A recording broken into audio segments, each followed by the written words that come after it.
नमस्कार, आप देख रहे हैं न्यूज ब्रीफ। मैं हूं आपके साथ आशा सरमाल। चलिए शुरुआत करते हैं जम्मू कश्मीर से जुड़ी खबरों की। श्री अमरनाथ जी की वार्षिक यात्रा के लिए इस बार हेलीकॉप्टर सेवा रद्द कर दी गई है। ये फैसला सुरक्षा कारणों से लिया गया है, जिसके तहत अमरनाथ यात्रा के दोनों रूट यानी कि पहलगाम और बालटाल रूट को नो फ्लाई जोन घोषित कर दिया गया है। जम्मू कश्मीर के गृह विभाग ने इसके लिए बाकायदा एक आदेश जारी किया है, जिसमें साफ तौर पर कहा गया है कि दोनों रूट्स पर विमानन कंपनियों के जहाजों या फिर हेलीकॉप्टर्स के साथ साथ यूएवी, ड्रोन, गुब्बारों पर भी 1 जुलाई से लेकर 10 अगस्त तक प्रतिबंध रहेगा। हालांकि ये पाबंदियां मेडिकल इवैक्यूएशन, आपदा प्रबंधन, सुरक्षा बलों की निगरानी प्रक्रिया को लागू नहीं करेगा।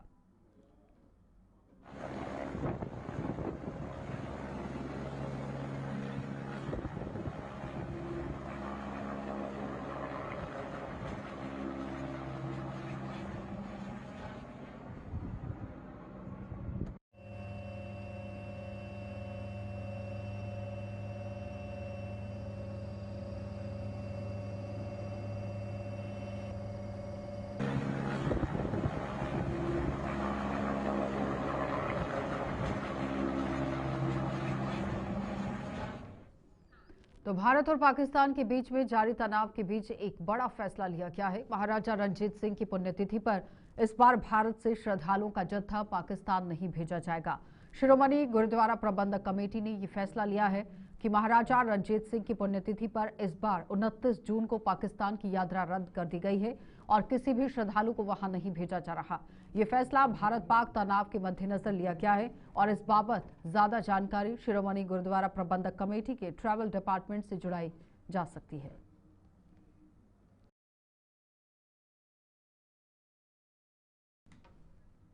अखनूर का जियापोता घाट आज महाराजा गुलाब सिंह के जयकारों से गूंज उठा है। जियापोता घाट पर महाराजा गुलाब सिंह का राज्य तिलक दिवस हर्षोल्लास के साथ मनाया गया, जिसमें सैकड़ों की संख्या में लोगों ने भाग लिया। आज से 203 साल पहले इसी घाट पर महाराजा रणजीत सिंह ने महाराजा गुलाब सिंह का राज्य तिलक किया था। जियापोता घाट पर आज पंडितों द्वारा मंत्रोच्चारण के बीच में वहां स्थापित महाराजा रणजीत सिंह की प्रतिमा पर पुष्प वर्षा की गई। अखनूर के विधायक डॉक्टर मोहनलाल भगत, पूर्व मंत्री ठाकुर गुलचैन सिंह चाड़क, युवा राजपूत सभा के सदस्य भी इस मौके पर मौजूद थे।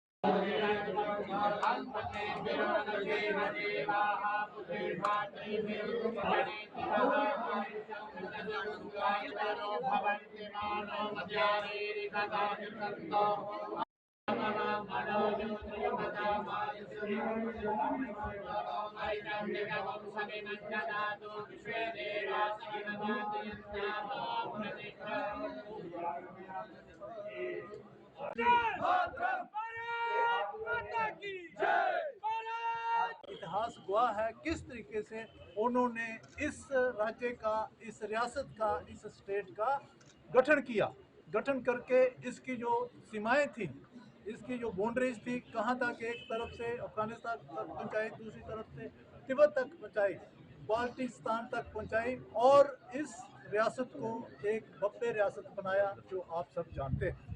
तो मैं इस मौके पे अपने सभी साथियों के साथ महाराजा गुलाब सिंह जी को बहुत बहुत नमन करता हूँ। हम सब ने यहाँ पे मिल के उनको श्रद्धांजलि दी है, उनको पुष्पांजलि की है और मैं ये कहना चाहता हूँ कि आओ हम सब महाराजा गुलाब सिंह जी के बताए हुए रास्ते पे जिस तरह वो बहादुरी से उन्होंने इस प्रदेश की और मैं तो कहूँगा कि भारतवर्ष की सीमाओं को प्रोटेक्ट किया है, उनको विस्तार किया है और जिस हिसाब से उनका जो राज्य रहा है उस पर चलते हुए हम अपने देश के प्रति समर्पित होकर अपने देश निर्माण में अपना योगदान। आज इस शुभ दिन के ऊपर तमाम समूचे डोगरा समाज की तरफ रहा, डोगरा सदर सभा की तरफ रहा, मैं सारे की हार्दिक मुबारकबाद पेश करना, भगवान अगे वाहेगुरु अगे खुदा अगे प्रार्थना करना कि उन्हें महापुरुष ने जिन्हें ऐसी गजब का ऐसा गुलदस्ता इस धरती के उपर बनाया,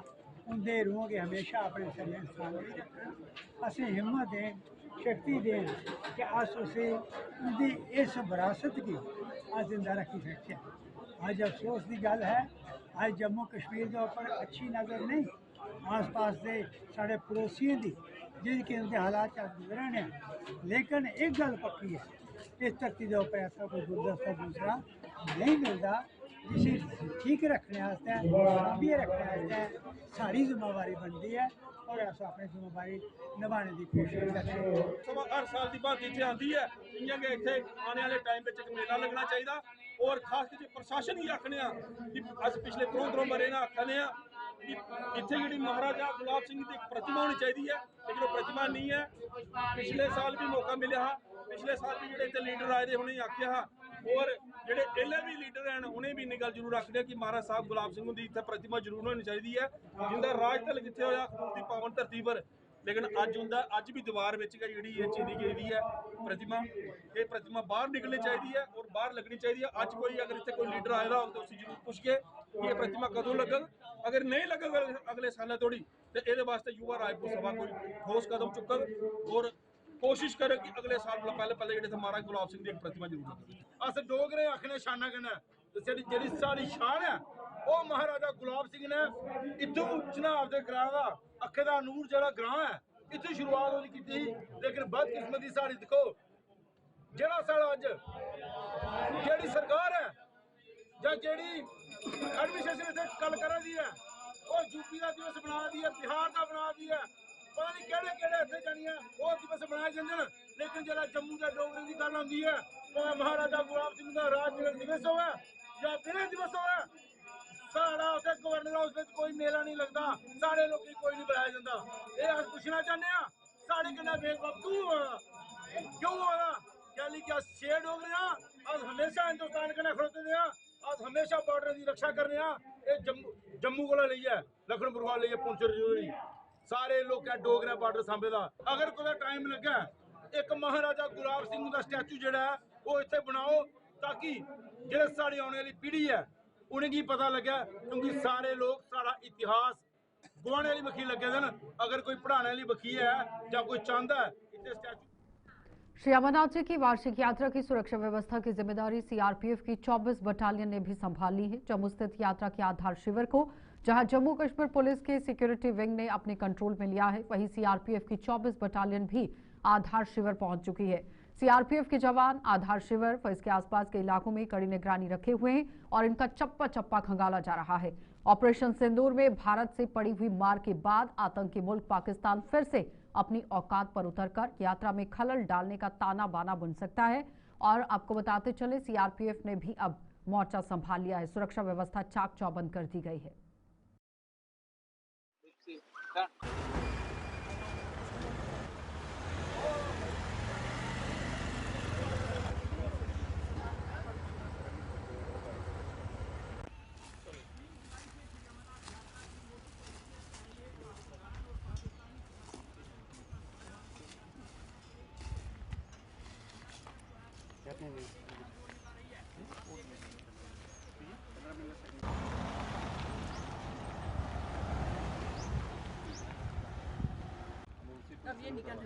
श्री अमरनाथ यात्रा आरंभ होने को कुछ ही दिन रह चुका है और इस समय सुरक्षा व्यवस्था कड़ी कर दी गई है। पैनी निगरानी इस समय रखी जा रही है, किसी प्रकार की कोई भी घटना पेश ना आए इसको लेकर पूरी तरीके से यात्री निवास में जो है वो सुरक्षा व्यवस्था इस समय कड़ी देखने को मिल रही है। सीआरपीएफ के जवान आप देख सकते हैं जहां पर स्नाइपर डॉग के साथ इस समय चप्पे चप्पे को जो है वो खंगालते हुए नजर आ रही है। दूसरी तस्वीर मेटल डिटेक्टर जो कि पूरी तरीके से जो है वो हर एक वस्तु को यहाँ पर खंगाल रहा है। कोई भी संदिग्ध वस्तु यहाँ पर अगर मिलती है तो उसकी जांच यहाँ पर की जा रही है। देखिए कोई भी कहीं ना कहीं यात्रा की बात करें तो कहीं ना कहीं आतंकी जो है वो हमला करने का जो है वो प्रयास करते हैं, लेकिन इस समय पूरी तरीके से सुरक्षा बलों को ये जिम्मा दे दिया गया है कि किसी प्रकार की कोई भी घटना पेश ना आए उसको लेकर सुनिश्चित यहाँ पर किया जाए और चप्पे चप्पे को यहाँ पर जो है वो खंगाला जा रहा है। सीआरपीएफ के जवान जो कि महत्वपूर्ण भूमिका निभाते हुए यात्रा के दौरान नजर आते हैं और यात्री निवास में इस समय सीआरपीएफ का एक जत्था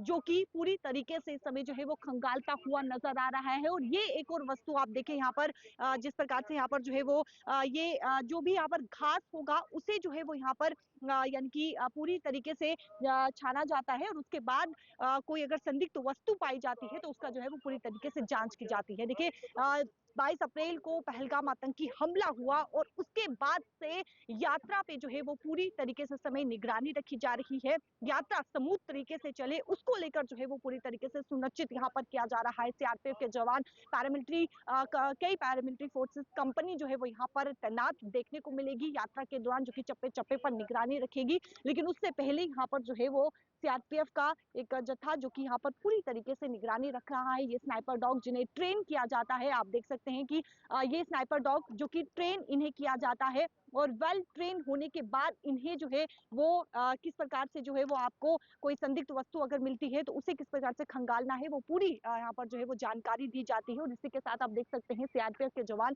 जो कि यहाँ पर यात्री निवास में हर एक वस्तु को खंगालते हुए जो है वो नजर आ रही है और पैनी निगरानी रखी जा रही है। किसी प्रकार की कोई भी घटना पेश ना है या फिर आतंकी अगर जो है वो कोई भी यानी कि प्रयास करते हैं, कोई भी ऐसी मंशा रखते हैं तो उस मंशा को विफल कैसे करना है वो सीआरपीएफ के जवान इस समय जो है वो करते हुए यहाँ नजर आ रहे हैं, ये सुनिश्चित करते हुए नजर आ रहे हैं। देखिए छोटी से बड़ी वस्तु वहां पर खंगाली जा रही है, जो भी यानी कि यहाँ पर आप देख सकते हैं कोई भी छोटी है या फिर बड़ी वस्तु है उसे किस प्रकार से जो है वो छांटना है, किस प्रकार से खंगालना है वो सीआरपीएफ के जवान इस समय देखने को मिल रही है। और चप्पे चप्पे पर यात्रा के दौरान जो है वो निगरानी रखी जाएगी। और इस समय आप देखें कि सीआरपीएफ के जवान जो कि यात्री निवास के, अगर हम इस कैंपस की बात करें तो यात्रा यहां से आरंभ होगी और इस दौरान जो है यात्रा आरंभ होने के पहले ही सीआरपीएफ के जवान या फिर जम्मू कश्मीर पुलिस की सिक्योरिटी विंग की बात करें तो वो पूरी तरीके से यहाँ पर जो है वो चप्पे चप्पे पर निगरानी रखते हुए नजर आ रही है और ये सुनिश्चित करते हुए नजर आ रही है कि किसी प्रकार की कोई भी घटना या फिर अगर संदिग्ध वस्तु मिलती है तो उसे जो है वो खंगाला यहाँ पर खंगाला जा रहा है, जांच यहाँ पर जो है वो की जा रही है। कैमरा पर्सन संजय के साथ। तो पहलगाम में इस साल 22 अप्रैल को हुए आतंकी हमले के बाद बंद किए गए जम्मू कश्मीर के कई पर्यटक स्थलों को फिर से खोले जाने की सरकार के फैसले की चारों ओर सराहना हो रही है। भारतीय जनता पार्टी के राष्ट्रीय महासचिव तरुण चुग ने सरकार के इस फैसले का स्वागत किया है। उन्होंने कहा कि इस फैसले से जम्मू कश्मीर का पर्यटन पटरी पर लौटने वाला है। दूसरी ओर देश में होने वाली जातीय जनगणना और मंडल कमीशन पर सवाल उठाने वाली कांग्रेस पर भी तरुण चुग ने जमकर निशाना साधा। मेरा जम्मू कश्मीर, पाकिस्तान ने जम्मू कश्मीर की शांति, विकास, पर्यटन को बर्बाद करने का एक नापाक षड्यंत्र रचा था। वो षड्यंत्र भारत की वीर सेना ने निष्फल कर दिया। आतंक और आतंक के ठिकानों को तहस नहस करके करारा जवाब दिया। अब जम्मू कश्मीर की सरकार ने टूरिज्म के विकास के लिए पर्यटन स्थलों को खोलना शुरू किया। ये एक स्वागत योग्य कदम है। दोबारा मेरा जम्मू कश्मीर पर्यटन में, शांति में आगे बढ़ेगा। और जम्मू कश्मीर प्रशासन ने 3 जुलाई को पवित्र अमरनाथ यात्रा की तैयारी एवं स्वागत में पूरा प्रशासन लग गया। हर नागरिक की सुरक्षा के लिए प्रशासन वचनबद्ध है और कार्यरत है। निश्चित रूप से नागरिकों को सुविधाएं भी मिलेंगी और सुरक्षा भी मिलेगी। सरकार पूरी तरह से सतर्कता से टूरिस्ट को सुविधा और सुरक्षा देने के लिए काम कर रही है और निश्चित रूप से किसी भी नापाक षड्यंत्र को कामयाब नहीं होने दिया जाएगा। केंद्र की नरेंद्र मोदी जी की सरकार ने जाति जनगणना कराने का स्पष्ट व ऐतिहासिक फैसला किया है। वही कांग्रेस पार्टी फेक न्यूज की इंडस्ट्री बन गई। कांग्रेस का दावा एकदम झूठ और कोरा झूठ है। प्रधानमंत्री मोदी जी की भाजपा की सरकार पहले ही 3 बार स्पष्ट कर चुकी है कि आगामी जनगणना में जाति गणना भी होगी, लेकिन विपक्षी पार्टियां झूठ और आर्टिफिशियल वे की राजनीति कर देश को गुमराह और बांटने की साजिश रच रही। हमारी मोदी सरकार ने गरीबों, वंचितों के हितों के लिए लगातार काम किया है और ओबीसी कमीशन को संवैधानिक दर्जा देकर वह मंत्रिमंडल में सभी ओबीसी को उचित सम्मान दिया गया। तो जयराम रमेश ने मंडल कमीशन पर जो सवालिया निशान खड़े हैं, मंडल कमीशन के विषय पर जयराम रमेश कोरा झूठ बोल रहे हैं। भारतीय जनता पार्टी ने उस समय की वीपी सिंह की सरकार को मंडल कमीशन पर पूर्ण समर्थन दिया था। ये लोकसभा की कार्रवाई में भी नोटेड है, रजिस्टर्ड है। जबकि सच ये है कि राजीव गांधी जी ने 1990 में सदन में खड़े होकर वंचितों को रक्षण देने और मंडल कमीशन का डटकर विरोध किया था। आज उन्हीं की पार्टी वोट बैंक की राजनीति के लिए कोरा झूठ बोल रही है। तो पीडीपी विधायक वहीदुर रहमान परा ने एक बार फिर से नेशनल कॉन्फ्रेंस पर जमकर निशाना साधा। परा ने आरोप लगाया कि नेशनल कॉन्फ्रेंस भाजपा के एजेंडे को आगे बढ़ाते हुए अपने लक्ष्य से भटक रही है। पुलवामा में पत्रकारों के सवालों के जवाब में परा ने कहा कि अनुच्छेद 370 की बहाली और राजनीतिक मुद्दे जम्मू कश्मीर के मुख्य मुद्दे हैं, जिन्हें नेशनल कॉन्फ्रेंस की सरकार दरकिनार कर रही है। उन्होंने कहा कि नेशनल कॉन्फ्रेंस जम्मू कश्मीर के लोगों से किए गए वादों को पूरा करने में विफल रही है, जिसके लिए उनकी जितनी निंदा की जाए कम है। उमर अब्दुल्ला के नेतृत्व वाली केंद्र सरकार को खुश करने के लिए मुख्य मुद्दों से ध्यान हटाकर तबादलों और बिजनेस रूल्स पर ध्यान केंद्रित कर रही है। उन्होंने कहा कि उमर अब्दुल्ला की केंद्र सरकार के साथ अच्छे संबंध हैं, लेकिन वे इन अच्छे संबंधों का उपयोग करके चीजों को सही दिशा में नहीं ले जा पा रहे।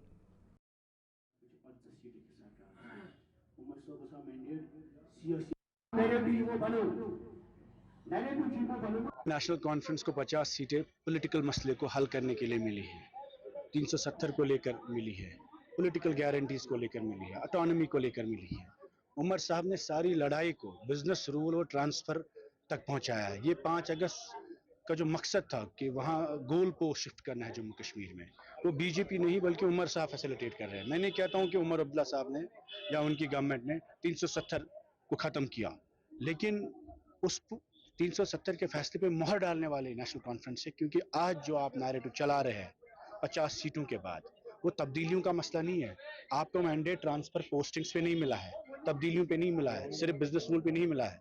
आपको मैंडेट पॉलिटिकल इश्यूज पे 370 पे और कश्मीर की पॉलिटिकल अनसर्टेनिटी को एड्रेस करने के लिए मिला है। आपने सारी लड़ाई को शिफ्ट किया है गवर्नेंस पर और तब्दीलियों पर। Unfortunately they are shifting the entire goal post, facilitating the BJP's agenda, और ऐसा दिखा रहे हैं कि जब प्राइम मिनिस्टर साहब आते हैं, होम मिनिस्टर साहब आते हैं, बीजेपी के कोई टॉप लीडर आते हैं, उनकी तारीफें करते हैं और एलजी की मुखालफत करते हैं।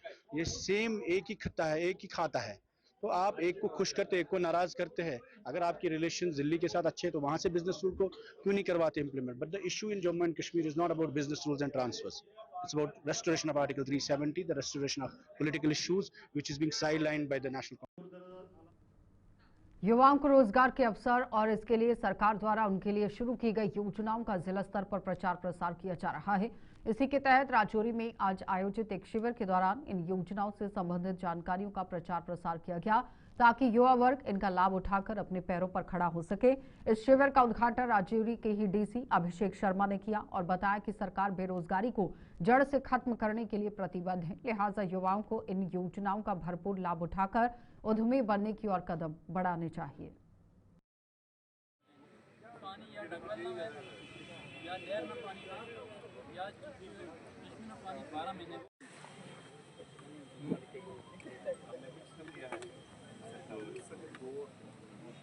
थोड़ी सी पब्लिसिटी बढ़ाई, मतलब जिस तरीके से हमारा होना चाहिए। आप कश्मीर के केसेस देखोगे बहुत ज़्यादा है। आई थिंक बडगाम में ही कोई 5-6 हज़ार केसेस है ना। का जो टारगेट है कि हमें हर इलाके से एंटरप्रेन्योर्स को बढ़ावा देना है, एंटरप्रेन्योरशिप को बढ़ावा देना है, ताकि जो लोग अभी अनएम्प्लॉयड हैं या अंडर एम्प्लॉयड हैं वो एक अच्छी गेनफुल एम्प्लॉयमेंट हासिल कर पाएँ। इसी के साथ साथ जो अलग अलग स्कीम्स हैं गवर्नमेंट की, चाहे वो प्रधानमंत्री एम्प्लॉयमेंट जनरेशन प्रोग्राम है या चाहे वो बाकी डिपार्टमेंट्स की स्कीम्स हैं जैसे HADP है, इसके तहत जितने भी एंटरप्रेन्योर्स बन रहे हैं, जितने भी लोगों का अपना रोज़गार के लिए काम कर रहे हैं, वहाँ पे गैप एनालाइज करके कि किस तरीके की ज़रूरत है, किस तरीके के लोगों को सपोर्ट चाहिए, वो आइडेंटिफाई का एक प्रोसेस चला। उसका एक बहुत डिटेल्ड सर्वे हुआ जिसमें हमारे यहाँ पे लगभग जितने भी हाउस होल्ड से सबका सर्वे किया गया और आइडेंटिफाई किए गए गैप एरियाज कि किस तरीके से हमें एंटरप्रेन्योरशिप पे फोकस करना है। उसी के तहत आज एक दिवसीय एंटरप्रेन्योरशिप मेला पूरे ज़िले में मनाया जा रहा है, और ना सिर्फ ज़िला हेडक्वार्टर पे बल्कि ये हमने जो बैंक्स हैं, बैंक्स के साथ कोलैबोरेशन करके हर ब्रांच लेवल पे भी ये एंटरप्रेन्योरशिप मेला आज आयोजित किया गया है, जिसका टारगेट ये है कि लोग, जो यूथ है, वो इस मेले में विजिट करें, अपने आप को अच्छा एंटरप्रेन्योर बनाएं और जिस तरीके से मिशन युवा का जो टारगेट है।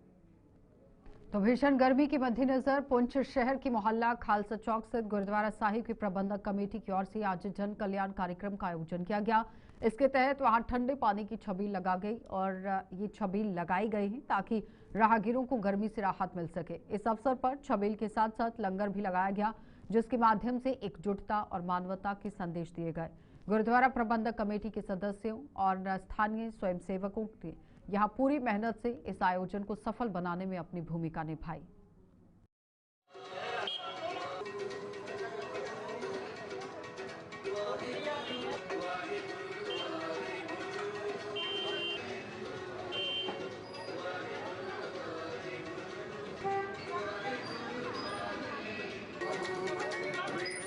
आज का दिन जो है गर्मी के मौसम करके, क्योंकि आजकल जो गर्मी है ज़्यादा पै रही है, इस करके सारे ने उपराला करके ये किया है कि शबील का जो प्रोग्राम है वो सारी संगतां वास्ते, सारी मानवता वास्ते, चाहे वो हिंदू है, चाहे मुसलमान है, चाहे सिख ईसाई कोई भी बंदा है, व्यक्ति कोई भी है, वो शबील छकन तो लंगर छकन तो बिना ना जावे। क्योंकि ये जो दिन है ये खास करके ये जून का महीना है, इस बीच बहुत गर्मी पैंदी है और सारे ने उपराला किया है कि कुछ ना कुछ पानी का जो प्रबंध है, जो शबील का प्रबंध है वो असीं लगाने हर साल की तरह ये उपराला करके ये खालसा चौक विखे सारी संगतां मिल के ये प्रोग्राम रखती हैं। वाहिगुरू जी का खालसा, वाहिगुरू जी की।